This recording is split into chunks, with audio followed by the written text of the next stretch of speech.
नमस्ते दोस्तों, आपका स्वागत है टून हक्स हिंदी में, जहां हर कहानी शुरू होती है मुस्कान से और खत्म होती है एक प्यारे से हक के साथ। बहुत समय पहले एक छोटे से गांव के किनारे एक विशाल बरगद का पेड़ था। गांव वाले कहते थे कि वो पेड़ भूतिया है। हर रात वहां से अजीब अजीब आवाजें और फुसफुसाहटें आती थीं। कुछ लोगों का कहना था कि उस पेड़ में भूत रहता है, लेकिन सच में भूत था या ये सिर्फ कहानी थी? एक शाम आरव और मीरा अपनी दादी के पास बैठे थे और उनकी कहानियां सुन रहे थे। दादी ने गंभीर स्वर में कहा, बच्चों, उस पुराने बरगद के पेड़ के पास रात को कभी मत जाना। लोग कहते हैं वहां भूत फुसफुसाता है। जिसने भी सुना वो कभी वापस नहीं आया। मीरा डर कर बोली, क्या ये सच है दादी? दादी ने धीरे से कहा, बचाओ में ही भलाई है। उस रात आरव की जिज्ञासा और बढ़ गई। उसने मीरा से फुसफुसा कर कहा, मैं भूतों में यकीन नहीं करता, चलो देखते हैं कि असल में वहां है क्या। मीरा हिचकिचाई, लेकिन दादी ने मना किया था। आरव मुस्कुराया, कभी कभी हमें खुद सच पता करना चाहिए। हाथ में लालटेन लिए दोनों बच्चे धीरे धीरे जंगल की ओर चल पड़े। हवा सनसनाती थी, उल्लू हूट रही थे और सामने वही विशाल बरगद का पेड़ खड़ा था।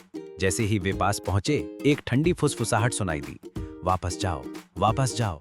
मीरा वे डर कर आरव का हाथ कसकर पकड़ लिया। तभी अचानक धड़ाम करके एक मोटी डाली गिरी और लालटेन टिमटिमाने लगी। अंधेरे में दो चमकती आंखें दिखाई दी। आरव जोर से बोला, कौन है वहां? तभी एक परछाई हिली और बड़ा सा उल्लू पंख फड़फड़ाते हुए उड़ निकला। मीरा ने राहत की सांस ली, अरे ये तो बस उल्लू था।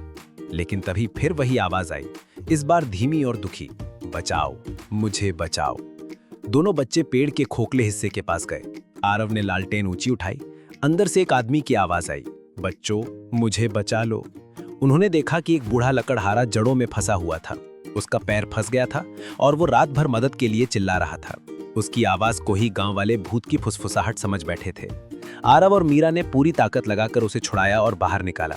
अगली सुबह बच्चे लकड़हारे को गांव लेकर आए। सब लोग हैरान रह गए।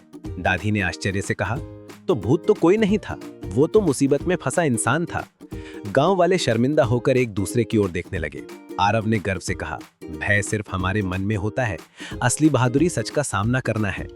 उस दिन के बाद वो पेड़ भूतिया नहीं रहा। गांव वालों ने सीख ली कि अफवाहों पर आंख मूंद कर विश्वास नहीं करना चाहिए। साहस और दया से हर रहस्य सुलझाया जा सकता है और जरूरतमंद की मदद करना ही असली बहादुरी है। बच्चे खुश होकर ताली बजाने लगे और दादी मुस्कुराई। उन्होंने कहा, बहादुरी का मतलब भूतों से लड़ना नहीं, बल्कि दूसरों की मदद करना और अपने डर का सामना करना होता है। अगर आपको ये कहानी पसंद आई हो तो लाइक, शेयर और सब्सक्राइब करें टून हक्स हिंदी, बच्चों के लिए और भी मजेदार व नैतिक कहानियां पाने के लिए।